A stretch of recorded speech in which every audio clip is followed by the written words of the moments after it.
안녕하세요. 말씀으로 우울 다루기 16강. 드디어 마지막 강의가 이렇게 찾아왔습니다. 네, 여러분들을 이렇게 이제 영상으로 만나볼 수 있는 이 우울이라는 주제를 가지고 영상으로 만날 수 있는 마지막 시간이 되었네요. 참 감개무량하면서도 어떻게 잘 마무리를 하면 좋을까 이런 생각을 또 가져보기도 합니다.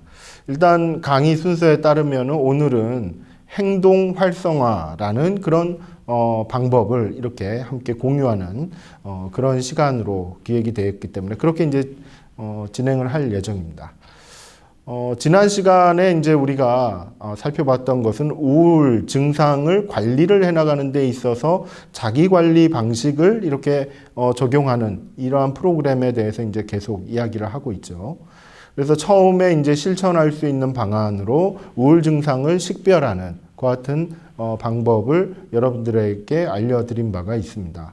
PHQ-9이라는 그와 같은 하나의 척도를 활용해서 지난 2주 동안에 나에게서 나타나는 우울 증상이 어떤 것이 있고 어느 정도 수준으로 나타나는지 이런 부분들을 좀 스스로 체크할 수 있는 그런 기술들 그리고 주의할 점들 이런 것들을 알려드린 바가 있고요. 그리고 또 하나는 증상을 식별을 했는데 이러한 증상이 어떤 이유에서 나오는 것인지 원인을 파악하고 그리고 원인에 대해서 어떤 방식으로 접근을 해나가야 될지 이 부분을 함께 다루었죠. 바로 문제 해결 치료 방식을 이렇게 알려드린 바가 있습니다. 7가지 단계를 거쳐서 문제를 규정하는 것부터 시작해서 이제는 실천 계획을 세우는 거 나중에는 실천한 다음에 평가하는 것까지 쭉 일련의 방법들을 지난 시간에 이렇게 알려드린 바 있습니다.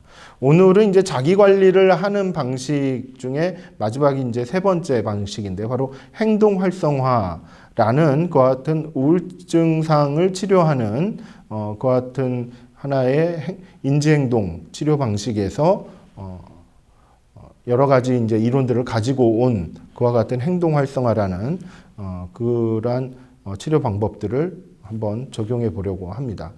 그 자기 관리라고 얘기를 했을 때 이것은 다른 사람의 도움이 없이 내가 스스로 우울 증상을 식별하고 그리고 우울 증상의 원인을 탐색을 해보고 그리고 우울 증상을 감소시킬 수 있는 다양한 활동들을 스스로 계획을 하고 실천을 해본다. 그리고 그 실천을 하고 난 다음에 나타나는 그런 결과들을 가지고 평가를 하면서 또 다른 실천 계획으로 나아가는 이러한 방식을 지금 알려드리고 있는 것이죠. 일단 행동 활성화를 우리가 같이 살펴보기에 앞서서 행동 활성화가 이렇게 이제 잘 진행되는 데 있어서 꼭 다루어야 될 10가지 핵심적인 원칙이 있습니다. 예전에 이제 지난 시간에 이제 행동 활성화에 대해서 잠깐 소개를 해드렸을 때 인지 치료 시간이었죠. 그때 소개를 해드렸을 때 그때 10가지 핵심 원칙을 한번 말씀드린 바가 있습니다. 그것을 다시 한번 살펴볼 텐데요. 한번 잘 들어보시면서 이렇게 기억을 한번 되새기면 좋으실 것 같습니다.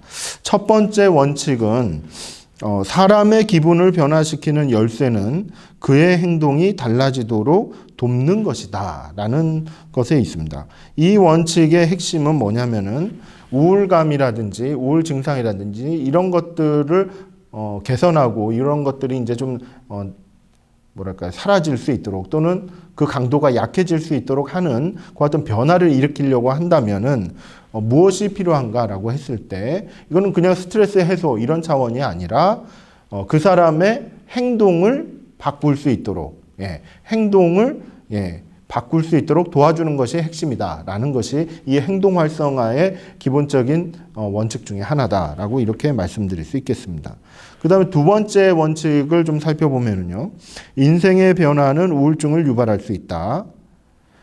단기적인 대응 전략들이 때로는 장기적으로는 사람을 아무런 행동도 하지 못하도록 만들 수 있다라는 그와 같은 원칙입니다. 이것은 이제 달리 말하자면은 인생의 각각의 순간순간마다 이걸 이제 어떻게 보면은 생애주기라고도 얘기할 수가 있는데요. 인생의 각각의 그런 단계들 그 순간순간들마다 어떤 사람이든지 다 변화를 경험한다는 것입니다. 그리고 그 변화들 가운데 이제 적응해가는 그 과정 속에서 우울감 같은 것들이 이렇게 이제 찾아온다라는 것이죠. 근데 이제 이와 같은 우울감을 대처하는 데 있어서 그냥 그때그때 단기적인 방법으로만 대응을 한다고 하면은 이 우울감은 잠시 사라졌다가 또다시 올 수 있다라는 거예요. 또다시. 왜냐하면 인생은 바뀌기 때문에. 변화하기 때문에 그 변화하는 상황 속에서 또다시 우울감이 몰려왔을 때 이것을 어떤 식으로 대처해야 될지 이것은 상당히 어려움을 생각해 볼 수 있다라는 것이죠. 그래서 단기적으로 대처할 게 아니라 장기적인 그러한 전략을 세워서 대처를 해나가는 것이 필요하다는 거예요. 그러니까 단순한 기분 해소, 그냥 우울감 떨쳐버리기, 잊어버리기, 뭐 이런 식으로만 할 것이 아니라, 보다 장기적인 플랜을 가지고, 일주일 또는 2주일 또는 2달, 3달, 이와 같은 장기적인 플랜을 가지고, 차근차근 접근을 해가는 것이, 대처를 해가는 것이 오히려 우울감을, 관리하는 데 있어서 상당히 효과적이다. 이렇게 이제 말씀드릴 수 있다는 것입니다. 세 번째 원칙을 살펴보면요. 세 번째 원칙은 특정 환자에게 어떤 행동이 항우울 효과가 있는지 알아내는 데는 그 환자의 중요한 행동 전후에 어떠한 일이 일어났는지 확인하는 것이 단서가 된다라는 것입니다. 즉 이것은 무엇을 말하냐면요. 우울 증상이 나타나는 데 있어서는 그 우울 증상이 나타나는 맥락이라고 얘기할 수 있는, 배경이라고 얘기할 수 있는 그런 상황이 있다라는 것이죠. 그리고 그러한 상황에 본인이 우울 증상을 경험하고 있는 본인이 어떤 행동을 보였는지, 어떤 행동을 하고 있었는지 그것을 파악하는 것이 필요하다라는 것입니다. 즉 우울 증상과 그리고 행동 간에는 여러 가지 그런 연관성이 있기 때문에 우울 증상이 나타난다라는 것은 또 특정한 행동을 하고 있는 그런 경우가 있을 수 있다는 것이죠. 그래서 그 행동을 찾아내게 된다면은 이 우울 증상을 떨어뜨리는 데 있어서 굉장히 중요한 단서를 얻을 수 있는 그와 같은 기회가 된다는 것입니다. 그래서 우울 증상을 탐색을 한다고 했을 때 그때 상황이 어떤 상황이었지? 그리고 그때 내가 했던 행동은 무엇이었지? 이런 것들을 생각해 보는 것이 상당히 필요한 방법이다라고 말씀드릴 수 있겠습니다.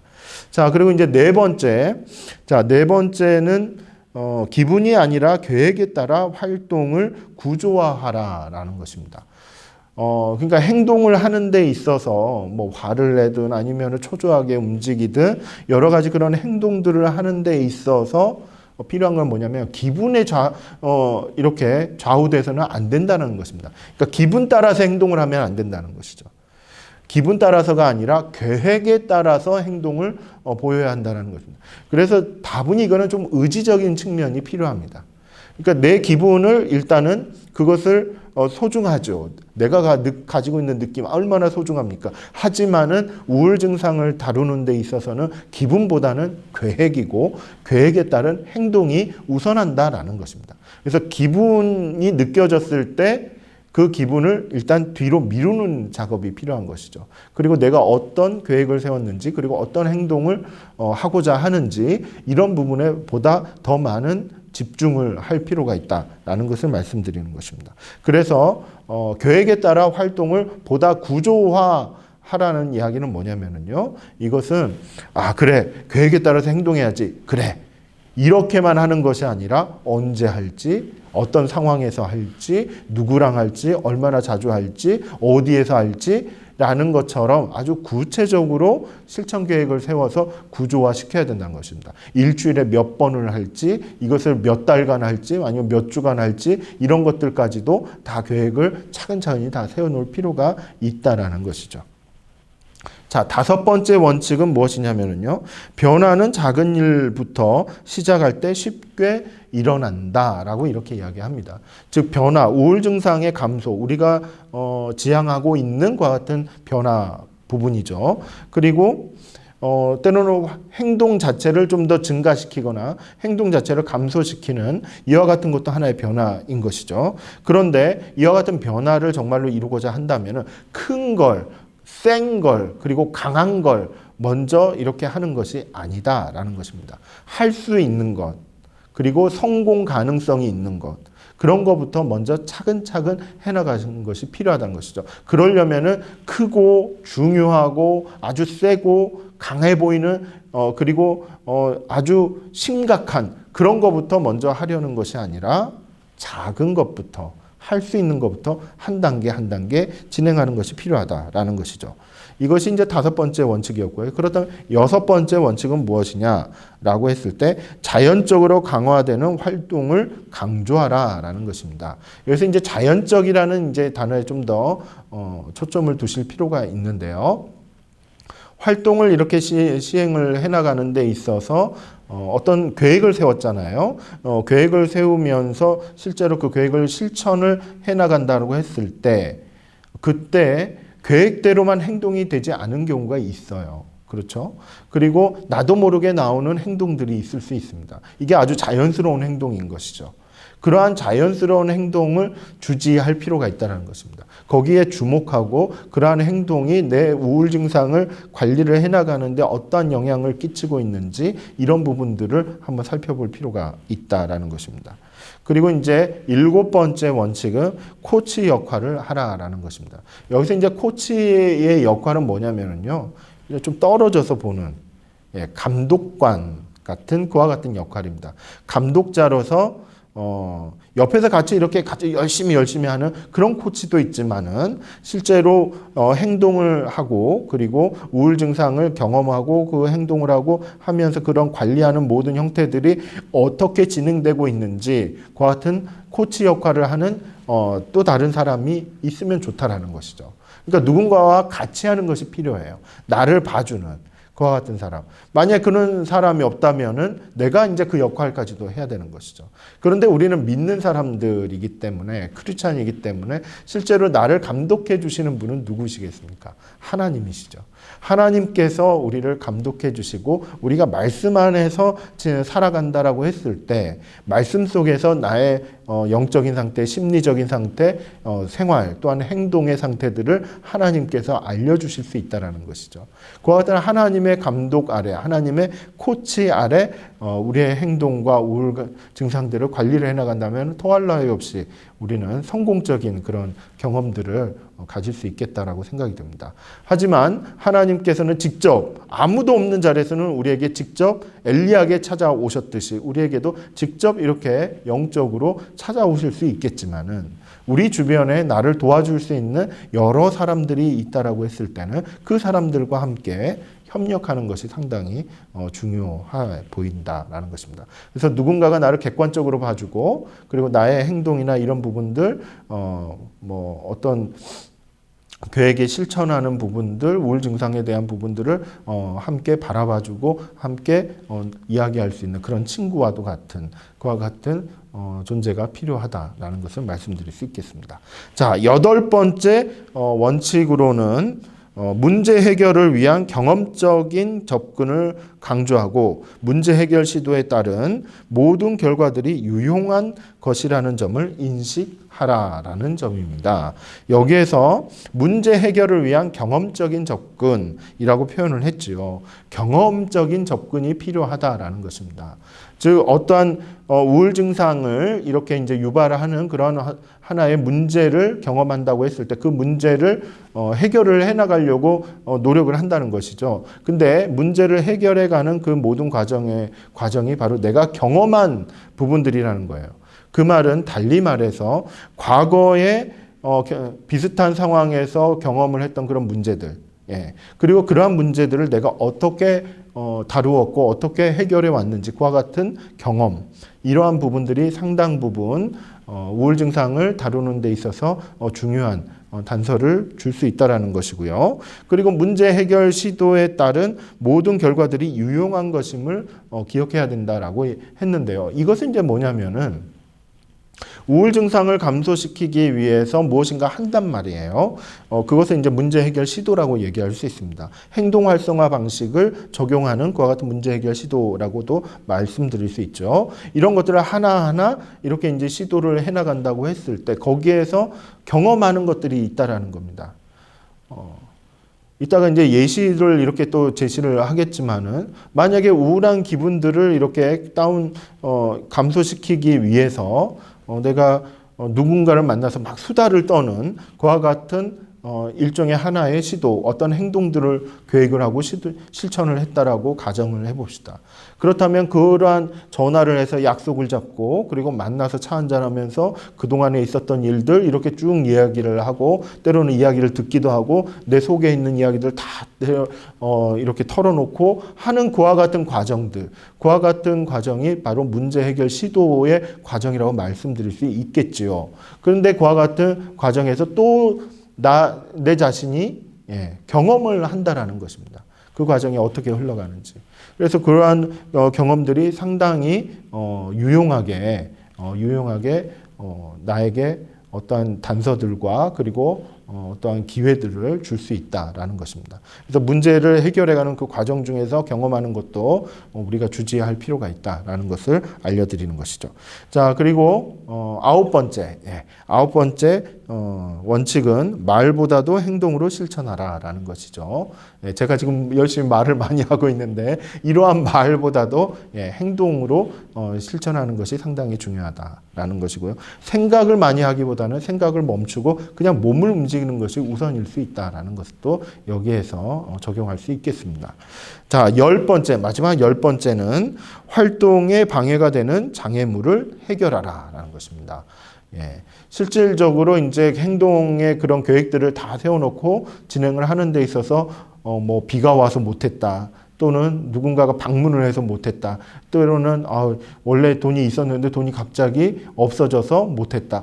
여러 가지 방해물들이 있을 수 있다라는 것입니다. 그래서 그러한 방해물들을 제거해가는 것 또한 하나의 그런 과정으로 인식을 해야 된다는 것이죠. 이처럼 10가지에 도달하는 그러한 행동 활성화를 정말로 활성화시킬 수 있는 그와 같은 핵심 원칙을 10가지를 우리가 한번 같이 살펴보았습니다. 자, 그렇다면 행동 활성화를 어떻게 진행을 해나갈지 이것도 몇 가지 단계가 있는데요. 이것도 문제 해결 치료와 비슷하게 7가지 단계를 이렇게 거친다라고 이렇게 말씀드릴 수 있겠습니다. 그래서 우울 감소를 위한 행동 활성화의 그런 진행 과정을 한번 살펴보도록 하겠습니다. 먼저 목표로 삼을 만한 우울 증상을 이렇게 탐색하고 그것을 식별하고 그것을 설정하는 것이 필요합니다. 즉 나는 어떤 증상들이 많이 나타나고 또는 여러 가지가 나타나는 것들 중에서 이 증상은 내가 좀 잘 다룰 수 있을 것 같다라고 이렇게 생각되는 그런 증상, 이런 부분들을 식별하는 것이 필요하다는 것이죠. 그리고 두 번째 단계에서는 이제 뭐냐면 우울 증상이 어떻게 변화하고 있는지를 파악할 필요가 있다라는 것입니다. 목표로 하는 그와 같은 우울 증상을 선택을 하게 된다면 그 우울 증상이 지난 2주 동안 또는 지난 한 주간 동안에만 나타났던 게 아닐 수 있습니다. 자주 나타날 수 있다는 것이죠. 그래서 그 전주라든지 아니면 그 전 기회라든지 이런 부분들이 어떻게 나타났고 때로는 매일 나타날 수도 있지만은 어느 한 주간에서는 두세 번만 나타날 수도 있고 또 어떤 한 주간에서는 아예 안 나타날 수도 있다는 것이죠. 그런 것처럼 이렇게 변화의 순간들을 이제 경험할 수가 있는데 그런 변화 양상을 파악하는 것이 필요하다는 것입니다. 이거는 어느 정도 시간이 좀 지나야 하는 것이죠. 그래서 한 주에 지난 2주 동안의 그와 같은 기회들만 이렇게 볼 것이 아니라 그런 증상의 변화만 볼 것이 아니라 그 이전부터 한 달 전이라든지 아니면은 꾸준하게 이렇게 주기적으로 자기의 우울 증상을 이렇게 이제 측정을 하는 그와 같은 기회들을 자꾸 주기적으로 가지시면서 변화의 상황들을 파악하신 것이 필요하다라고 말씀드릴 수 있겠습니다.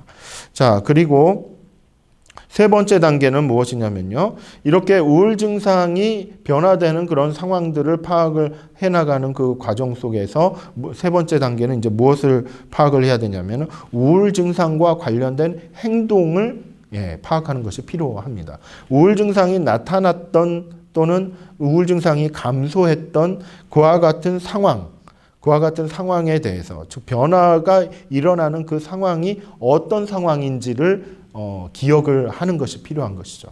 그리고 그러한 기억 가운데서 내가 어떤 행동을 보였을 때 우울 증상이 나타나고 어떤 행동을 보였을 때 우울 증상이 감소하고 있는지 이런 것들을 구분을 하는 것이 상당히 필요해 보인다라는 것입니다. 그것이 이제 세 번째 단계고, 네 번째는 이제 뭐냐면은, 네 번째 단계는 증가시킬 행동, 그 다음에 감소시킬 행동을 선택하는 것이 네 번째 단계입니다. 즉, 그 상황을 파악을 하면서, 우울 증상이 감소하는 상황을 파악을 하면서 그 안에서 내가 어떤 행동을 했더니, 또는 어떤 행동을 했더니, 증가하더라, 감소하더라. 이렇게 이제 이야기할 수 있다는 것이죠. 그런데 그와 같은 행동들이 여러 개일 수가 있습니다. 그런데 그 여러 개의 행동들 가운데서 특별히 이것이 증가시키면은 괜찮겠구나. 이런 행동을 감소시키면 우울 증상이 감소될 수 있겠구나. 이렇게 연결을 지을 수 있다는 것이에요. 그래서 증가시킬 것, 감소시킬 행동들을 찾아내는 것이 네 번째 단계다라고 말씀드릴 수 있겠습니다. 그리고 난 다음에 이제 이러한 행동들을 선택하고 또 찾아내서 선택하는 그 단계가 지나면은 이제 목표를 설정할 수 있다는 것이죠. 그 목표는 이제 무엇이겠습니까? 그 목표는 바로 이러한 행동들을 어떻게 실천할 것이냐에 대한 목표인 것이죠. 그러한 부분들을 좀 생각을 할 필요가 있고요. 그리고 이제 목표를 설정하고 난 다음에 그 다음에는 이제 실천 계획을 수립을 하고 실제로 실천하고 난 다음에 실천 결과를 평가하는, 이렇게 총 7가지의 단계를 거쳐서 행동 활성화를 실천을 할 수 있다라고 이렇게 이제 말씀드릴 수 있겠습니다. 보다 구체적으로 다시 한번 좀 정리를 좀 해보겠습니다. 첫 번째 단계에서는 목표로 삼을 만한 증상을 식별하는 것이라고 말씀드렸습니다. 이때 이제 주의할 것은 자주 나타난다거나 또는 실제로 강한 수준의 그와 같은 우울 증상을 발견할 수가 있지요. 그런데 여기에서 한 가지 주의해야 할 부분은 뭐냐면요. 자주 나타난다거나 아니면 강한 수준의 우울 증상에 집중을 할 수도 있겠지만은 오히려 그 우울 증상을 감소시키는 데 있어서 유리한 그런 증상을 선택하는 것도 한 가지 방법이다라는 것이죠. 즉, 감소시킬 수 있는 어떠한 증상이 무엇인지를 파악하는 것이 오히려 더 핵심적이다라고 말씀드릴 수 있겠습니다. 자, 이 단계가 지나고 나면은 두 번째 단계에서는 우울 증상이 변화하는 그런 부분들을 파악을 해야 된다라고 했죠. 그래서 과거의 우울 증상이 어떻게 변화하고 있는지를 파악하는 것이 필요합니다. 만약에 이제 처음 이렇게 측정을 하는 그런 상황이라고 한다면 좀 더 시간을 가지고 내 상태를 돌아보는 것이 필요합니다. 분석하는 것이 필요해요. 그래서 어느 정도 시간은 좀 지나야 됩니다. 한 주간 또는 2주간 정도, 한 2주간에 걸쳐서 한 2-번 정도 이렇게 체크를 해보는 것이죠. 그러면서 어떤 증상이 이렇게 올라가는지 내려가는지 그대로 유지되는지 아니면 있다가 사라지는지 없다가 다시 생겨나는지 이런 부분들을 한번 종합적으로 살펴보는 것이 필요하다는 것이죠. 그리고 거기에서 이제 내가 다룰 만한 그런 우울 증상에 좀 보다 집중하면서 그 증상은 어떻게 변화하고 있는지 이것을 체크를 하는 것이 필요합니다. 그 다음에 이제 세 번째 단계로 이렇게 넘어가게 되면은 그 내가 목표로 삼았던 그 증상의 변화 상황도 이제는 체크가 다 됐어요. 그러면은 그 변화하는 순간의 상황을 기억을 하는 것이라고 말씀드렸죠. 그래서 우울 증상이 증가할 때와 감소했을 때의 행동 또는 그 어떠한 상황, 맥락 이런 부분들을 기억하면서 다시 정리를 해보는 것. 이것이 필요합니다. 그리고 이 단계가 지나고 나면은 그러한 상황에 대한 기억을 최대한 구체적으로 이렇게 한다고 했을 때 어떤 행동을 증가시킬지, 어떤 행동을 감소시킬지 이러한 행동을 한 가지 정도는 딱 선택을 하실 필요가 있다는 것이죠. 그래서 이 행동을 앞으로는 증가시키겠다, 이 행동을 감소시키겠다라는 거에 목표를 두는 것이 필요합니다. 이게 이제 네 번째 단계이고요. 다섯 번째가 바로 이제 목표를 설정하는 것이죠. 증가시킬 거, 감소시킬 거, 그리고 우울 증상이 어느 정도 수준까지로 떨어지는 거, 뭐 이런 부분들에 대해서 내가 세우고 싶은 목표들을 세우는 것입니다. 근데 여기서 이제 핵심은 뭡니까? 목표를 설정할 때 핵심은 바로 실현 가능한 것입니다. 네, 실천 가능한 목표를 세우는 것이죠. 행동에 대한 목표를 세운다고 하면은 이 정도면은 내가 실천할 수 있을 거야. 이 정도면은 내가 할 수 있는 거야. 라는 그와 같은 느낌이 드는 그러한 목표를 세워야지. 아주 이상적이고 아주 이거는 내가 할 수 있을지 없을지도 모르는 그런 목표를 세우게 되면은 오히려 좌절감이 더 생길 수가 있는, 이러한 계획 때문에, 이러한 목표 때문에 오히려 우울해질 수가 있는 그와 같은 여지도 있다라는 것이죠. 그래서 할 수 있는 만큼만 하시면 되는 거예요. 그래서 변화는 작은 일에서부터 시작된다 그랬잖아요. 그래서 작은 목표를 하나하나씩 세워가는 것이 필요하다라고 말씀드릴 수 있겠습니다.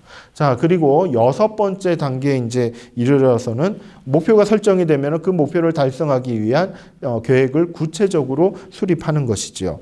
언제, 어디서, 누구와 얼마나 자주 할 것인지, 이런 것을 일주일 단위로 계획을 세우고 그 계획을 세운 바들을 실천으로 옮기면 되겠습니다.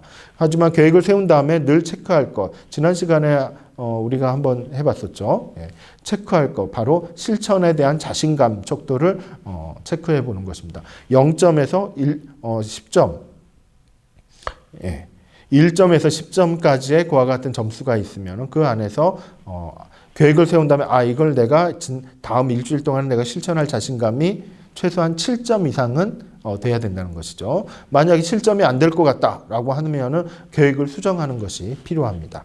자, 마지막 7번째는 이제 실천 계획까지 다 세웠어요. 그리고 난 다음에 결과를 이제 평가하는 것이 필요하죠. 평가할 때는 이제 무엇이냐면은요, 한 일주일 정도 이제 실천 계획을 세웠으니까 일주일 뒤에 이제 평가를 하는 거죠. 일주일 뒤에 평가를 할 때는 내 우울 증상이 지금 어느 정도 수준까지 왔구나라는 우울 증상 식별하는 거, 그걸 한번 해보시고, 그리고 난 다음에 실제로 일주일 동안의 계획을 세웠을 때 뭐 일주일에 한 3번 정도 내가 행동을 하겠다, 활동을 하겠다라고 했는데 3번이 이제 만점이라고 한다면 그 중에 한 번만 했는지 2번만 했는지 아니면 3번 다 했는지 이런 실천 횟수를 기록하는 것이 필요하고요. 그렇다면 그렇게 한 번이라도 실천을 했다라고 하면은 그 실천한 데는 이유가 있을 거란 말이에요. 그래서 그 이유에 대해서도 곰곰이 생각해 보는 것이 필요합니다. 그리고 실천을 하면서 어려웠던 점들도 있을 수 있습니다. 그것도 한번 생각해 보는 것이 필요하고요. 그런데 여기서 한 가지 여러분들이 시각을 좀 가져야 될 게 뭐냐면, 실천을 했잖아요. 실천하는데 이유가 있잖아요. 실천을 했다라는 그 자체가 무엇을 의미하고 있냐면은 내 자신이 이러한 목표를 이러한 계획을 실천하는데 필요한 강점을 내가 가지고 있다라는 점입니다. 거기에 좀 더 집중할 필요가 있어요. 나는 우울한 사람, 나는 우울 증상이 나타나는 사람이 아니라 우울 증상을 일시적으로 느끼고는 있지만 나는 어떠한 계획을 세워서 실천할 수 있는 그와 같은 사람이다라는 나에 대한 긍정적인 시각을 여러분들이 놓치지 않았으면 좋겠다는 것이죠. 실천을 했다라는 것 자체가 내 자신에게는 어떠한 강점이 있다라는 것입니다. 이것이 하나님께서 주신 능력일 수도 있고, 그리고 어떠한 하나님이 없는 사람은 개인적인 의지력으로 이렇게 할 수도 있을 수 있습니다. 여러 가지 이유가 있을 수 있는데 그 모든 이유들이 바로 내가 가지고 있는 실천을 하는데 작용하는 하나의 강점이라는 것이죠. 이러한 부분에 집중을 하면서 실천 결과들을 평가해 보는 것이 필요하다라는 것이죠. 자, 그렇다면 지금부터 이 행동 활성화를 실행을 하는 거에 대해서 지금까지 단계별로 한 7가지 단계별로 쭉 이야기를 해왔는데요. 하나의 예시를 한번 좀 제공을 좀 해드릴까 합니다. 이 예시를 한번 보시면서 여러분의 상황은 지금 어떠한 상황인지 한번 이렇게 상상을 좀 한번 해보시면 좋을 것 같습니다. 자, 행동 활성화의 그 실행 계획표를 작성하는 하나의 예시인데요. 첫 번째, 목표로 선택한 우울 증상은 무엇을 할 것이냐라고 했을 때, 그냥 이제 이것은 우울 증상을 PHQ-9으로 이렇게 이제 체크를 해봤을 때 하나 이렇게 눈에 띄었던 느꼈던 것이 우울한 기분이 좀 자주 나타나고, 하지만은 이것은 좀 다룰 수 있는 것으로 생각을 해서 이렇게 우울한 기분이라고 한번 선택을 해보았습니다. 자, 그렇다면은 그 다음에 두 번째 단계로 이제 넘어가겠죠. 두 번째 단계에서는 이러한 우울한 기분이라는 그와 같은 증상이 어떻게 변화하고 있는지, 이런 부분들을 한번 파악을 했을 때, 그 우울 증상이 변화하는 그 순간이 어떤 상황이었는지를 좀 본다면은, 일단 우울 증상이, 우울한 기분이 좀 약하게 나타났던 때는 어떤 상황이었는가, 시장에 갔을 때 좀 우울 증상이 좀 느껴지지 않았다, 우울한 기분이 좀 느껴지지 않았다라는 것을 발견할 수 있었어요. 그런데 우울 증상이 좀 더 이렇게 우울한 기분이 좀 더 많이 나타났던 그 상황이 어떤 상황인고 했더니, 혼자 있을 때는 좀 더 강하게 나타났던 그런 상황이었다라는 것이죠. 이것을 파악을 하는 것이 두 번째 단계다 라고 이제 말씀드릴 수 있고요. 그 다음에 이제 세 번째 단계는, 그렇다면은 이러한 우울한 기분과 관련이 있는, 우울한 기분을 유발한다든지, 이렇게 이제 좀 자극을 한다든지, 아니면 우울한 기분을 좀 다운시킬 수 있는 그와 같은 행동은 과연 무엇이었는가 라고 했을 때, 시장에 갔을 때는 우울한 기분이 좀 이렇게 사라졌다라고 했었죠. 그래서 시장에 가서 실제로 했던 행동들을 갖다 한번 생각을 해보니까, 첫 번째는 시장에 그 막 왁자지껄 하고 막 사람들이 오고 가고 하는, 거기서 나타난 일종의 생동감 같은 느낌, 이런 것들을 느끼는 그와 같은 행동이 좀 있었고, 또 하나는 뭐냐면은 물건을 하나 사는데 물건값이 좀 마음에 안 들어서 흥정을 하려고 하는 그와 같은 행동들이 있었고,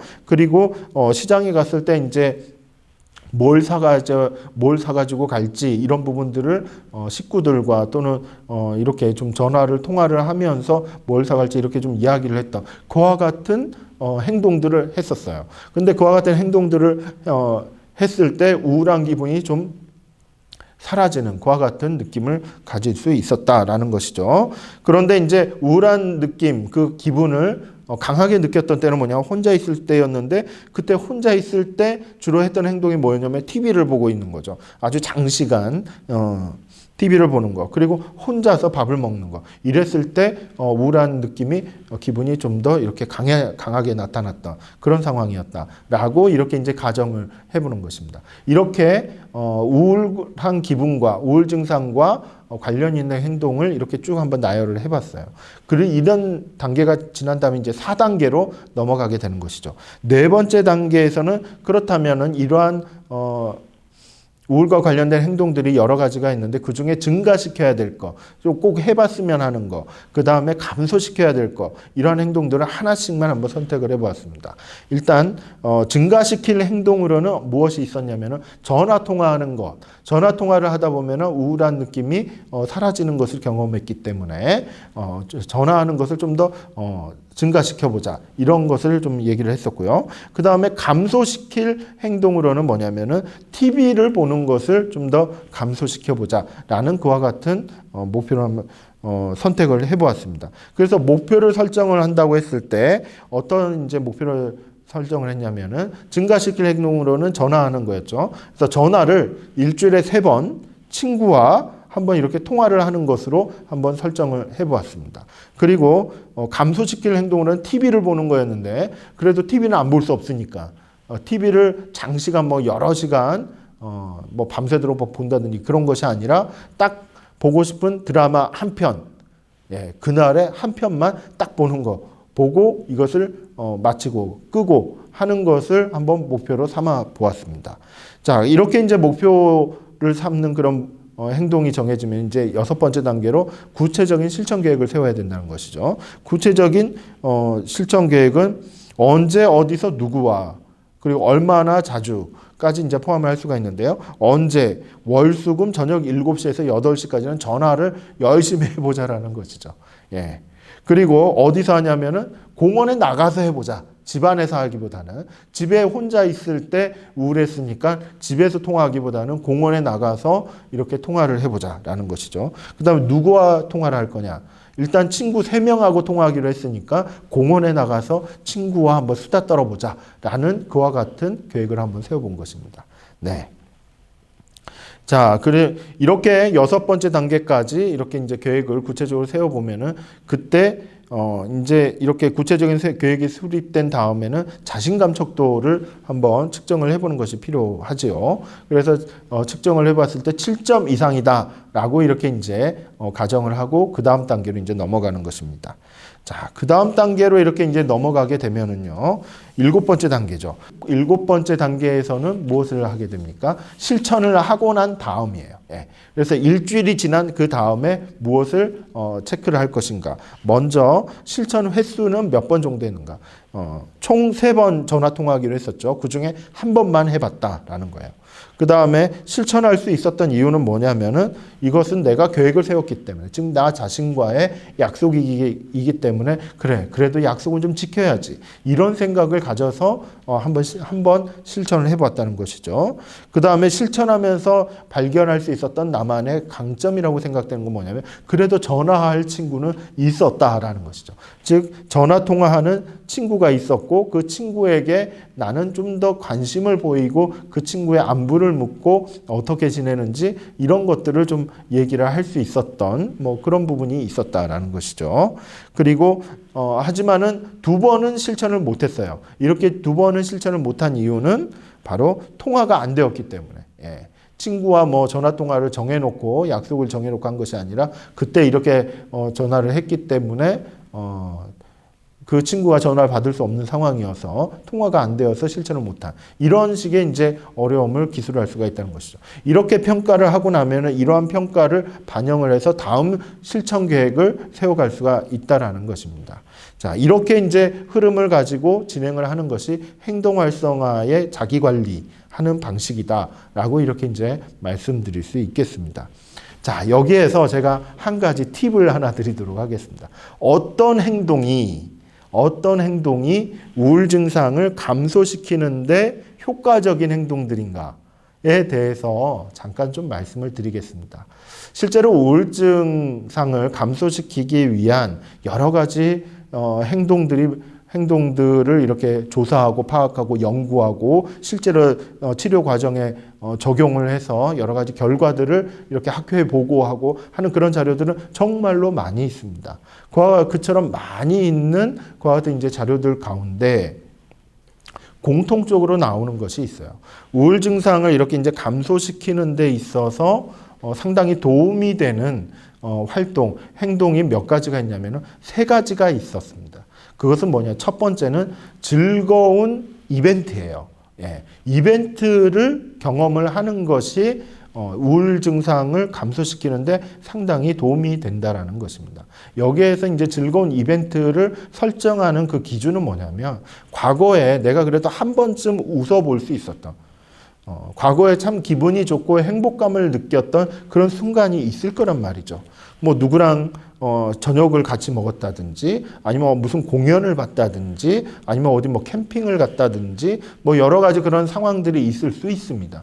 그런 즐거웠던 순간들을 기억에 떠올려 보고 그와 같은 즐거웠던 이벤트, 그런 일들을 기획을 해서 실제로 실천을 해보는 이러한 것이 우울 증상을 감소시키는데 상당히 효과적이다라는 그런 연구 결과가 있습니다. 그리고 2번째 활동으로는 이제 무엇을 얘기하냐면은 신체 활동을 이야기합니다. 여기서 이야기하는 이 신체 활동을 단순한 운동이나 스포츠를 즐기는 것 이것만을 이야기하는 것이 아닙니다. 몸을 움직이는 걸 이야기하는 것이죠. 그래 몸을 움직이는 거에 대해서는 뭐 집안일이 몸을 움직이는 활동일 수도 있죠. 뭐 이불을 개고 이불 청소를 하고 하는 것도 다 포함이 될 수 있습니다. 아니면은 집안에 있는 여러 가지 뭐 청소부터 시작을 해서 외국 같으면 뭐 정원 관리를 한다든지 뭐 이런 부분들도 이제 다 포함이 될 수가 있죠. 아니면은 뭐 공원에 산책을 나간다든지 이러한 이제 신체 활동을 하는 것이 우울 증상을 감소시키는데 상당히 효과적이다라는 거예요. 그런데 이거는 하나의 기준이 좀 제시가 돼 있습니다. 어떤 기준이 제시되어 있냐면은 보통 성인 기준으로 했을 때 하루에 30분 이상 주 3일 이상 이렇게 했을 때 우울 감소에 효과가 있다라는 그런 연구 결과가 있습니다. 그런데 60세 이상인 경우에는 이거보다는 좀 더 다른 기준을 적용하고 있는데요. 하루에 20분 이상 주 5회, 그러니까 거의 매일이죠. 주 5회 이상 이렇게 신체 활동에 참여하게 되었을 때 우울 증상이 이렇게 좀 감소하는 그와 같은 임상적인 결과가 나타났다라고 이렇게 연구 결과들은 이야기하고 있습니다. 그렇기 때문에 신체 활동을 기획을 하는 데 있어서 기준을 좀 정해놓고 그 기준에 적합하게 계획을 세우는 것이 상당히 유리할 수 있다는 것이죠. 그리고 이제 마지막으로 제시하고 있는 활동은 바로 사회적인 활동입니다. 여기서 이제 사회적인 활동의 가장 핵심은 뭐냐면 혼자 하는 활동이 아니라는 거예요. 누구랑 만나서 대화를 하든 계획을 하든 운동을 하든 이와 같은 함께하는 활동을 이야기하는 것이죠. 우리는 이제 여기에서 한 가지 좀 생각을 해볼 때 무엇이 있냐면은 함께하는 활동을 도와주는 여러 가지 장치라고 얘기를 할까요? 기제라고도 표현을 할 수 있는데 그와 같은 내용들이 우리 주변에 얼마나 많은지 모릅니다. 특별히 교회라는 곳, 우리가 믿고 있는 하나님을 믿는 사람들이 모여있는 신앙 공동체 안에서 일어나는 여러 가지 활동들, 이거는 혼자 하는 활동들도 있지만은 개인적인 영성의 그런 시간들도 있지만 신앙 생활을 하는 그런 시간도 있지만은 함께 모여서 이야기하고 함께 모여서 때로는 찬양하고 기도하고 함께 모여서 의논하고 함께 모여서 함께 봉사하고 하는 그와 같은 시간들, 이와 같은 시간들도 우울 증상을 감소시키는데 상당히 도움이 된다라는 이야기입니다.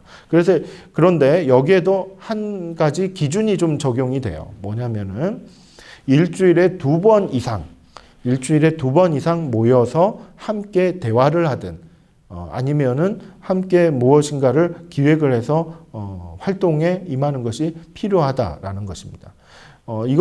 근데 요즘에는 코로나 시대이잖아요.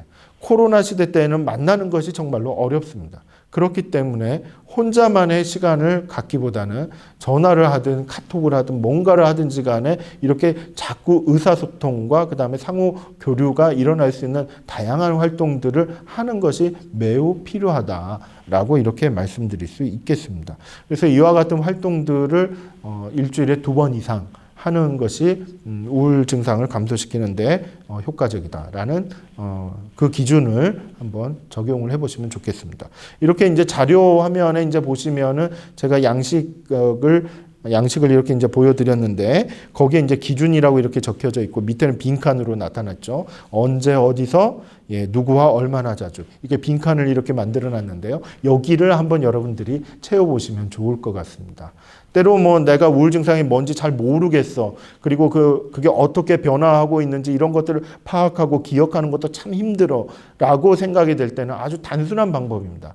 그냥 이 3가지 활동을 주기적으로 아주 구체적으로 계획을 세운 다음에 주기적으로 한번 실천을 해보시는 것이 오히려 더 나을 수 있다는 것이죠. 앞서서 얘기했던 7가지 단계를 하나하나 이렇게 다 거쳐가는 것이 좀 어렵고 때로는 귀찮고 때로는 참 부담이 된다라고 한다면은 여기에 이제 보여드리는 이 양식에 맞춰서 즐거운 이벤트 그리고 신체 활동 그리고 사회적 활동 이 3가지 항목에 대해서 계획을 세워보시고 그리고 그 계획대로 한번 실천을 해보시는 것이 오히려 도움이 되실 수 있겠다라고 말씀드릴 수 있겠습니다.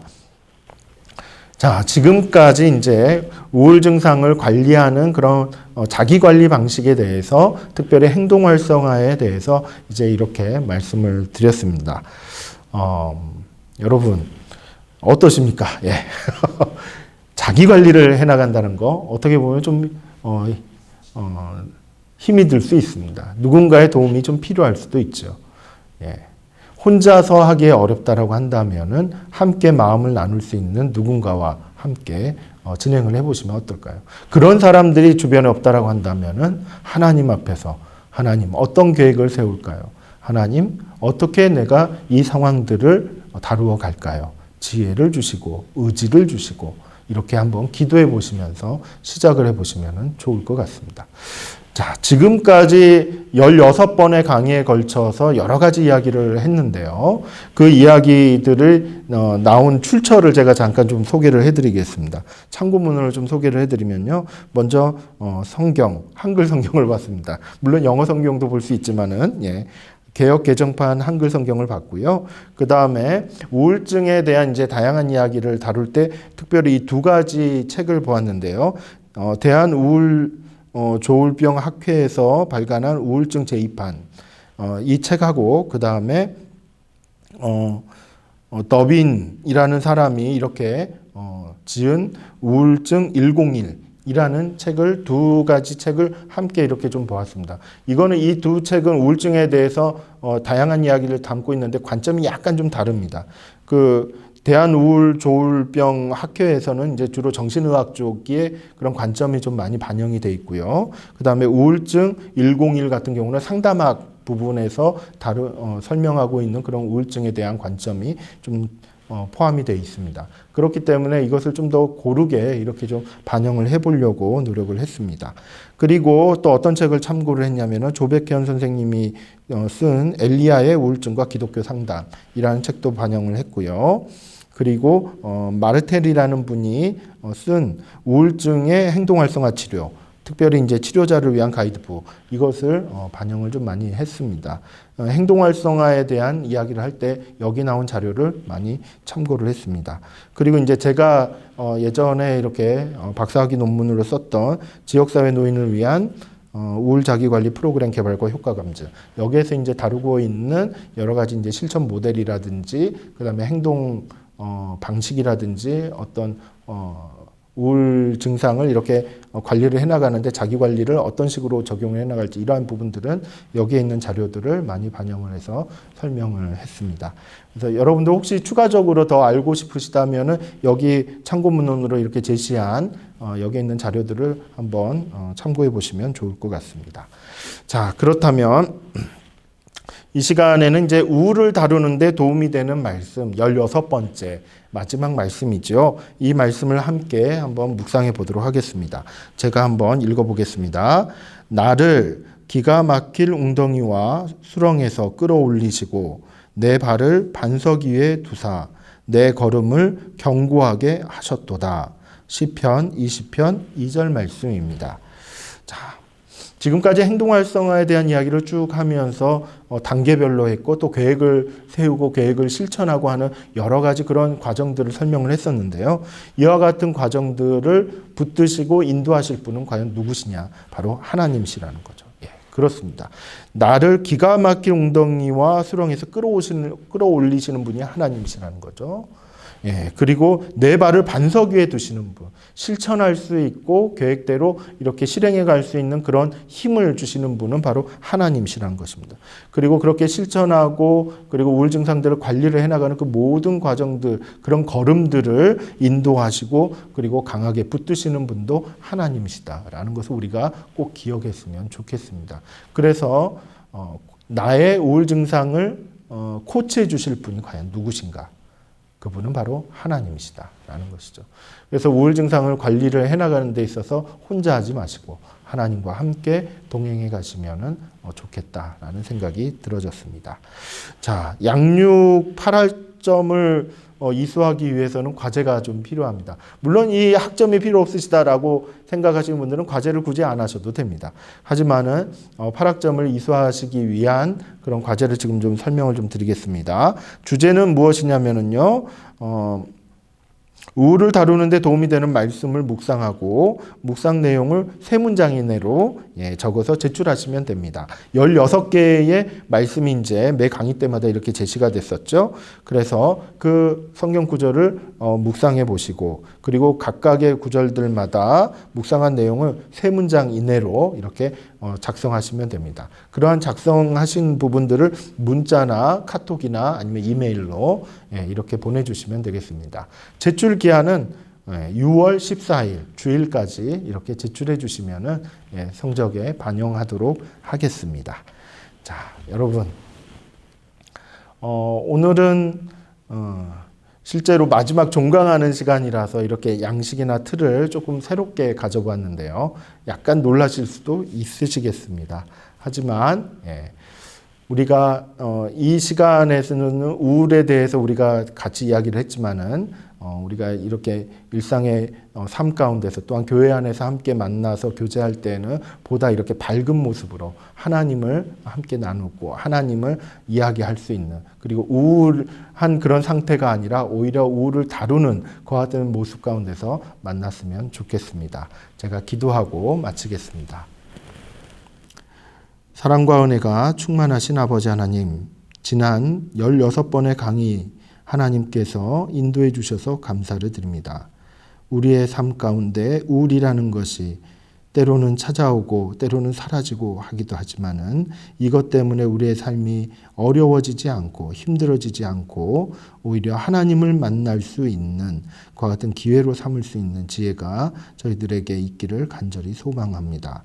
하나님 아버지, 삶의 순간순간마다 저희들에게 함께하여 주시고 또한 지혜를 허락하여 주셔서 우리가 느끼고 있는 그러한 모든 우울감들이 하나님께서 새롭게 하시는 그 같은 과정으로 변화될 수 있도록 주님 인도해 주시기를 간절히 바라고 원합니다. 또한 이번 16번째 그런 강의를 통해서 새롭게 알게 되었던 부분들이 우리의 삶 가운데 잘 적용되고 그리고 새롭게 이해되고 잘 활용될 수 있도록 성령 하나님께서 인도하여 주옵소서.